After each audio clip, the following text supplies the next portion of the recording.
আসসালামু আলাইকুম রহমতুল্লাহ। প্রিয় দর্শক, আপনি কি অনেক বেশি বিপদ আপদ, বালা মুসিবত, দুঃখ কষ্ট, দুশ্চিন্তা, দারিদ্রতা ও অভাব অনটনের মধ্যে আছেন এবং আপনি কি অনেক বেশি ঋণের মধ্যে জর্জরিত হয়ে আছেন? তাহলে আপনি সূরা ইখলাস ও ইস্তেগফারের এই গোপন আমলটি করুন।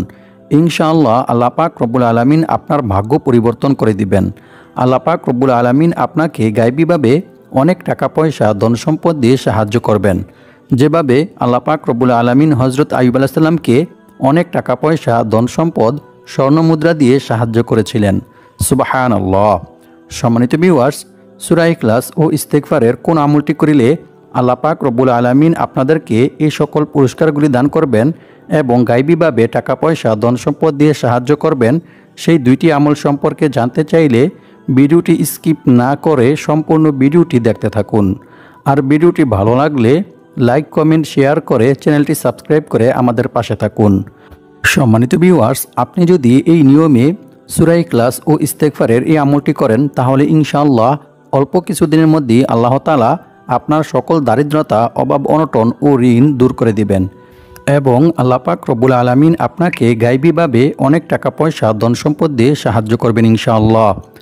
এমনকি এক সাহাবী নিজেও সূরা ইখলাসের এই আমল করার ফলে কিছুদিনের মধ্যেই দারিদ্রতা থেকে মুক্ত হয়ে অনেক টাকা পয়সা, ধন সম্পদের মালিক হয়েছিল। সুবহানাল্লাহ। আর এটা কোনো সাধারণ আমল নয়, বরং এটা হচ্ছে রাসূল সাল্লাল্লাহু আলাইহি ওয়াসাল্লামের শিখানো সূরা ইখলাসের আমল। স্বয়ং রাসূল সাল্লাল্লাহু আলাইহি ওয়াসাল্লাম নিজে সাহাবীদেরকে সূরা ইখলাসের এই আমলটি শিখিয়েছিলেন। সুবহানাল্লাহ। সম্মানিত ভিউয়ার্স, এছাড়াও হযরত আইয়ুব আলাইহিস সালামকে আল্লাহ তাআলা কোন আমল করার বিনিময়ে গায়বীভাবে অনেক টাকা পয়সা, ধন সম্পদ, স্বর্ণমুদ্রা দিয়েছিলেন এবং স্বর্ণের পঙ্গপাল আইয়ুব আলাইহিস সালামের জন্য আল্লাহ তাআলা পাঠিয়েছিলেন, সেই সম্পর্কেও আপনাদেরকে জানিয়ে দেব ইনশাআল্লাহ। সম্মানিত ভিউয়ার্স, সূরা ইখলাসের এই গুরুত্বপূর্ণ দুইটি আমল সম্পর্কে জানতে চাইলে ভিডিওটি স্কিপ না করে সম্পূর্ণ ভিডিওটি দেখতে থাকুন। হাদিস শরীফের মধ্যে বলা হয়েছে, আইয়ুব আলাইহিস সালামের দুইটি উঠান ছিল, একটি গম শুকানোর জন্য, অন্যটি জব শুকানোর জন্য। মহান আল্লাহ তাআলা সেই দুইটির উপর দুই খণ্ড মেঘ পাঠালেন। এক খণ্ড মেঘ সে গমের উঠানে এমনভাবে স্বর্ণ ফেলল যে সেটি পূর্ণ হয়ে গেল। সুবহানাল্লাহ। আর অন্য মেঘখণ্ডটি অপর উঠানের মধ্যে এমনভাবে রৌপ্য বর্ষণ করল যে সেটিও পূর্ণ হয়ে গেল। সুবহানাল্লাহ। আল্লাহু আকবার। সহিহ ইবনে হিব্বান, হাদিস নং 2898। এছাড়াও অন্য এক হাদিসে বলা হয়েছে, আল্লাহর পক্ষ থেকে যাকে যাকে স্বর্ণের পঙ্গপাল আইয়ুব আলাইহিস সালামের কাছে এসেছিল, সুবহানাল্লাহ, তিনি সেগুলি সংগ্রহ করেছিলেন। রাসূল সাল্লাল্লাহু আলাইহি ওয়াসাল্লাম বলেন, একবার আইয়ুব আলাইহিস সালাম গোসল করতেছিল। এই অবস্থায় এক ঝাঁক স্বর্ণের পঙ্গপাল তার উপর পড়তে শুরু করে। অতঃপর হযরত আইয়ুব আলাইহিস সালাম সেগুলো মুঠি মুঠি করে তার কাপড়ের মধ্যে জমা করছিল। বুখারী শরীফ, হাদিস নং 7493। সম্মানিত ভিউয়ার্স, হযরত আইয়ুব আলাইহিস সালামকে আল্লাহ তাআলা কেন গায়বীভাবে এত ধন সম্পদ দান করেছিলেন এবং কোন আমলের বিনিময়ে করেছিলেন সেই সম্পর্কেও আপনাদেরকে আজকের ভিডিওতে জানিয়ে দেব ইনশাআল্লাহ। প্রিয় দর্শক, সূরা ইখলাস পবিত্র কোরআনের খুবই ক্ষুদ্রতম একটি সূরা। আমি আশা করছি আপনারা সকলেই সূরাটি জানেন। তারপরেও আমি সহিশুদ্ধভাবে আপনাদেরকে সূরা ইখলাস পাঠ করে শোনাবো। ইনশাআল্লাহ আপনারা আমার থেকে শুনে শুনে সহিশুদ্ধভাবে সূরা ইখলাস মুখস্থ করে নেবেন। আউযু বিল্লাহি মিনাশ শাইতানির রাজীম। বিসমিল্লাহির রহমানির রহিম। কুল হুয়াল্লাহু আহাদ, আল্লাহুস সামাদ, লাম ইয়ালিদ ওয়া লাম ইউলাদ ওয়া লাম ইয়াকুল লাহু কুফুয়ান আহাদ। সাদাকাল্লাহুল আযীম। সম্মানিত ভিউয়ার্স, আমলটি করার জন্য অবশ্যই আপনাদেরকে এক গ্লাস পানি সংগ্রহ করতে হবে। আমি আশা করছি আপনাদের সবার কাছেই গ্লাস আছে এবং আপনারা খুব সহজেই এক গ্লাস পানি সংগ্রহ করতে পারবেন। আপনাদেরকে বেশি কিছু করতে হবে না, শুধু আমি যে নিয়ম বলে দিব সেই নিয়মে আপনারা পবিত্র কোরআনের এই ছোট্ট সূরা অর্থাৎ সূরা ইখলাস পড়ে আমল করবেন। তাহলে ইনশাআল্লাহ অল্প কিছুদিনের মধ্যেই আল্লাহ পাক রব্বুল আলামিন আপনাদের সকল দারিদ্রতা দূর করে দিবেন এবং গায়বীভাবে অনেক টাকা পয়সা, ধন সম্পদ দিয়ে সাহায্য করবেন ইনশাআল্লাহ। তবে মনে রাখতে হবে, প্রতিটি আমল করার জন্য অবশ্যই আল্লাহর উপর এবং আল্লাহর কোরআনের উপর দৃঢ় বিশ্বাস রাখতে হবে। তবেই আপনি আমলটি করে রেজাল্ট পাবেন এবং উপকৃত হবেন। অন্যথায় আপনার এই আমল বৃথা হয়ে যাবে। কারণ আল্লাহ তাআলা বলেন, আমি এই কোরআন সৃষ্টি করেছি মুমিনদের শেফার জন্য। আর যারা আল্লাহর উপর বিশ্বাস রাখে, আল্লাহর উপর ভরসা করে, তাদের জন্য আল্লাহই যথেষ্ট এবং আল্লাহ তাআলা তাদের মনের সকল ইচ্ছা পূরণ করবেনই। সুবহানাল্লাহ। তাই আমলটি করার জন্য অবশ্যই আপনাদেরকে মনে প্রাণে বিশ্বাস রাখতে হবে যে আমি এই আমলটি করার ফলে আল্লাহ তাআলা আমার সকল দারিদ্রতা দূর করে দিবেন এবং গায়বীভাবে অনেক টাকা পয়সা ধন সম্পদ দিয়ে সাহায্য করবেন ইনশাআল্লাহ। যেভাবে আল্লাহ পাক রব্বুল আলামিন হযরত আইয়ুব আলাইহিস সালামকে গায়বীভাবে অনেক টাকা পয়সা ধন সম্পদ দিয়ে সাহায্য করেছিলেন। প্রিয় দর্শক, আপনারা যদি আমার বলা নিয়ম মেনে সঠিকভাবে আমলটি করেন তাহলে ইনশাআল্লাহ অবশ্যই আপনারা সকলেই টাকা পাবেন। কারণ এটি কোনো সাধারণ আমল নয়, বরং এটি হচ্ছে সূরা ইখলাসের আমল, যে সূরার অনেক ফজিলতের কথা বিভিন্ন হাদিস শরীফের মধ্যে বর্ণনা করা হয়েছে। তো প্রিয় দর্শক, এখন আমি আপনাদেরকে জানিয়ে দেব আপনারা কী নিয়মে সূরা ইখলাস ও ইস্তেগফারের এই আমলটি করবেন। সম্মানিত ভিউয়ার্স, আমলটি করার জন্য অবশ্যই আপনাদেরকে প্রথমে ওযু করে পাক পবিত্র হয়ে পরিষ্কার পরিচ্ছন্ন হয়ে একটি পরিষ্কার পরিচ্ছন্ন পাক পবিত্র জায়গায় যেতে হবে এবং পাক পবিত্র জায়গায় বসে কিবলা দিকে হয়ে আপনাদেরকে সূরা ইখলাস ও ইস্তেগফারের এই আমলটি করতে হবে। সম্মানিত ভিউয়ার্স, আর আমলটি কোন সময়ে করতে হবে, কী নিয়মে করতে হবে, কতবার সূরা ইখলাস ও ইস্তেগফার পাঠ করতে হবে সেই সম্পর্কেও আমি কিছুক্ষণ পরে আপনাদেরকে জানিয়ে দেব ইনশাআল্লাহ।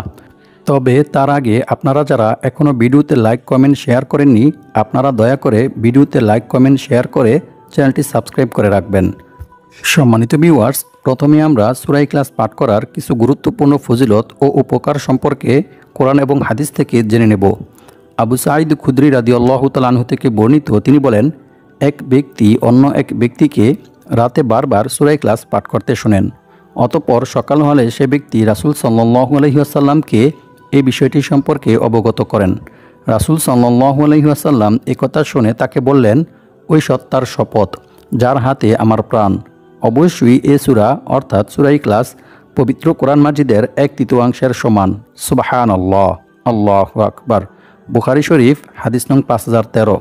অর্থাৎ যে ব্যক্তি সূরা ইখলাস 3 বার তেলাওয়াত করবে তার আমলনামায় 1 খতম কোরআন তেলাওয়াত করার সওয়াব লেখা হবে। সুবহানাল্লাহ, আল্লাহু আকবার। অপর এক হাদিসে বলা হয়েছে, রাসূল সাল্লাল্লাহু আলাইহি ওয়াসাল্লামের কাছে একবার এক সাহাবী এসে বললেন, হে আল্লাহর রাসূল সাল্লাল্লাহু আলাইহি ওয়াসাল্লাম, আমি সূরা ইখলাসকে ভালোবাসি। একথা শুনে রাসূল সাল্লাল্লাহু আলাইহি ওয়াসাল্লাম তখন তাকে বললেন, এ ভালোবাসা তোমাকে জান্নাতে প্রবেশ করাবে। সুবহানাল্লাহ। বুখারী শরীফ হাদিস নং 774। অর্থাৎ যে ব্যক্তি সূরা ইখলাসকে ভালোবাসবে, সূরা ইখলাস বেশি বেশি পাঠ করে আমল করবে, আল্লাহ পাক রব্বুল আলামিন তাকে জান্নাতে প্রবেশ করাবেন। সুবহানাল্লাহ। অন্য এক হাদিসে বলা হয়েছে, আবু হুরায়রা রাদিয়াল্লাহু তাআলা আনহু থেকে বর্ণিত, তিনি বলেন, আমি রাসূল সাল্লাল্লাহু আলাইহি ওয়াসাল্লামের সাথেই ছিলাম। এমন সময় এক ব্যক্তি সূরা ইখলাস তিলাওয়াত করতেছিল। রাসূল সাল্লাল্লাহু আলাইহি ওয়াসাল্লাম তার তিলাওয়াত শুনে বললেন, ওয়াজিব হয়ে গেছে। আমি জিজ্ঞেস করলাম, কি ওয়াজিব হয়ে গেছে হে আল্লাহর রাসূল সাল্লাল্লাহু আলাইহি ওয়াসাল্লাম? তখন তিনি বললেন, জান্নাত। সুবহানাল্লাহ। মুয়াত্তা মালিক হাদিস নং 257। অর্থাৎ যে ব্যক্তি সূরা ইখলাস তেলাওয়াত করবে, সূরা ইখলাস পাঠ করে আমল করবে, সেই ব্যক্তির জন্য জান্নাত ওয়াজিব হয়ে যাবে। আল্লাহু আকবার। অপর এক হাদিসে বলা হয়েছে, আনাস ইবনে মালিক রাদিয়াল্লাহু তাআলা আনহু থেকে বর্ণিত, তিনি বলেন, আমি রাসূল সাল্লাল্লাহু আলাইহি ওয়াসাল্লামের কাছে বসেছিলাম। এমন সময় এক লোক এসে বলল, আমার এক ভাই এই সূরা অর্থাৎ সূরা ইখলাসকে পড়তে ভালোবাসেন। তখন রাসূল সাল্লাল্লাহু আলাইহি ওয়াসাল্লাম তাকে বললেন, তুমি তোমার ভাইকে গিয়ে জান্নাতের সুসংবাদ দাও। সুবহানাল্লাহ, আল্লাহু আকবার। মুসনাদে বাজ্জার হাদিস নং 6731। সম্মানিত ভিউয়ার্স, এখন আলোচনা করব কি নিয়মে কতবার সূরা ইখলাস পাঠ করিলে আল্লাহ পাক রব্বুল আলামিন আপনার 50 বছরের গুনাহ ক্ষমা করে দিবেন। সুবহানাল্লাহ।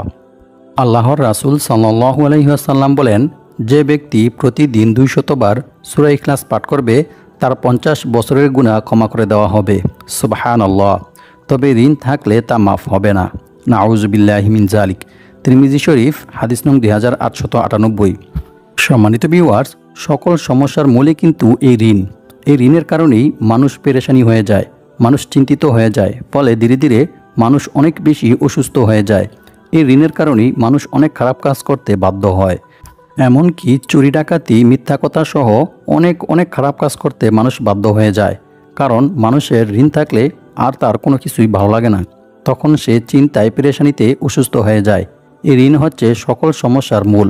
তাই আজকের ভিডিওতে আমি আপনাদেরকে ঋণ থেকে মুক্ত হওয়ার জন্য এমন কিছু গোপন দোয়া ও আমল শিখিয়ে দিব, যেগুলি পাঠ করে আমল করিলে ইনশাআল্লাহ আল্লাহ তাআলা আপনাকে ঋণ থেকে মুক্ত হওয়ার ব্যবস্থা করে দিবেন এবং আপনাকে অনেক টাকা পয়সা ধন সম্পদের মালিক বানিয়ে দিবেন ইনশাআল্লাহ।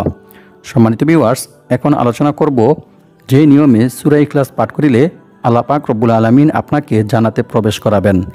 রাসূল সাল্লাল্লাহু আলাইহি ওয়াসাল্লাম বলেন, যে ব্যক্তি ঘুমানোর উদ্দেশ্যে বিছানায় গিয়ে ডান কাতে শুয়ে 100 বার কুল হুয়াল্লাহু আহাদ সূরা ইখলাস পাঠ করবে, কিয়ামতের দিন আল্লাহ তাআলা তাকে বলবেন, হে আমার বান্দা, তুমি তোমার ডান দিক দিয়ে জান্নাতে প্রবেশ করো। সুবহানাল্লাহ। মিশকাত শরীফ হাদিস নং 2159। অন্য এক হাদিসে বলা হয়েছে, রাসূল সাল্লাল্লাহু আলাইহি ওয়াসাল্লাম বলেন, যে ব্যক্তি কুল হুয়াল্লাহু আহাদ সূরা ইখলাস শেষ পর্যন্ত 10 বার পাঠ করবে, আল্লাহ তাআলা সেই ব্যক্তির জন্য জান্নাতে একটি মহল অর্থাৎ একটি ঘর নির্মাণ করে দিবেন। সুবহানাল্লাহ, আল্লাহু আকবার। মুসনাদে আহমদ হাদিস নং 15610। সম্মানিত ভিউয়ার্স, এক সাহাবী যুদ্ধের ময়দানে নামাজের ইমামতি করার সময় বারবার সূরা ইখলাস পাঠ করেন। সাহাবীরা যুদ্ধ থেকে ফিরে এসে রাসূল সাল্লাল্লাহু আলাইহি ওয়াসাল্লামকে বিষয়টি সম্পর্কে অবগত করেন। রাসূল সাল্লাল্লাহু আলাইহি ওয়াসাল্লাম তাদেরকে বললেন, তোমরা তাকে গিয়ে জিজ্ঞেস করো কেন সে এরূপ করেছে। সাহাবীরা যখন তাকে জিজ্ঞেস করলেন, তখন ওই সাহাবী জানালেন, এই সূরায় আল্লাহর গুণাবলী বর্ণিত হয়েছে, তাই আমি এই সূরাকে তেলাওয়াত করতে ভালোবাসি। সুবহানাল্লাহ। তারপর যখন সাহাবীরা রাসূল সাল্লাল্লাহু আলাইহি ওয়াসাল্লামের কাছে এসে একথা বললেন, তখন রাসূল সাল্লাল্লাহু আলাইহি ওয়াসাল্লাম সাহাবীদেরকে বললেন, তোমরাও তাকে গিয়ে বলো আল্লাহ তাআলাও তাকে ভালোবাসেন। আল্লাহু আকবার। বুখারী শরীফ হাদিস নং 7375। সম্মানিত ভিউয়ার্স, যে ব্যক্তিকে স্বয়ং আল্লাহ তাআলা নিজে ভালোবাসেন, সেই ব্যক্তির কি আর কোনো দুশ্চিন্তা পেরেশানি থাকতে পারে? কখনোই না। বরং তার সকল বিপদ আপদ, বালা মুসিবত, দুঃখ কষ্ট, দুশ্চিন্তা, দারিদ্রতা স্বয়ং আল্লাহ তাআলা নিজে দূর করে দিবেন এবং তার সকল কাজকর্মে আল্লাহ তাআলা নিজে তাকে সাহায্য করবেন। সুবহানাল্লাহ, আল্লাহু আকবার। তাই আমরা যদি আল্লাহর ভালোবাসা পেতে চাই, আল্লাহর পক্ষ থেকে সাহায্য পেতে চাই, তাহলে অবশ্যই আমাদেরকে সূরা ইখলাস বেশি বেশি পাঠ করতে হবে এবং সূরা ইখলাসের বিভিন্ন আমল করতে হবে। প্রিয় দর্শক, সূরা ইখলাসের এই সকল ফজিলত শুনে বুঝতেই পারতেছেন যে সূরা ইখলাস কতটা গুরুত্বপূর্ণ এবং ফজিলতপূর্ণ একটি সূরা। তাই আপনারা যদি আমার বলা নিয়ম মেনে সঠিকভাবে সূরা ইখলাস ও ইস্তেগফারের এই আমলটি করতে পারেন, তাহলে ইনশাআল্লাহ আল্লাহ পাক রব্বুল আলামিন আপনাকে গায়বীভাবে টাকা পয়সা ধন সম্পদ দিয়ে সাহায্য করবেন, যেভাবে আল্লাহ পাক রব্বুল আলামিন সাহাবায়ে কেরামদেরকে গায়বীভাবে টাকা পয়সা ধন সম্পদ দিয়ে সাহায্য করেছিলেন। সুবহানাল্লাহ। প্রিয় দর্শক, কিছুক্ষণ পর আমি আপনাদেরকে জানিয়ে দেব সূরা ইখলাসের এই ছোট্ট নিয়মটি সম্পর্কে।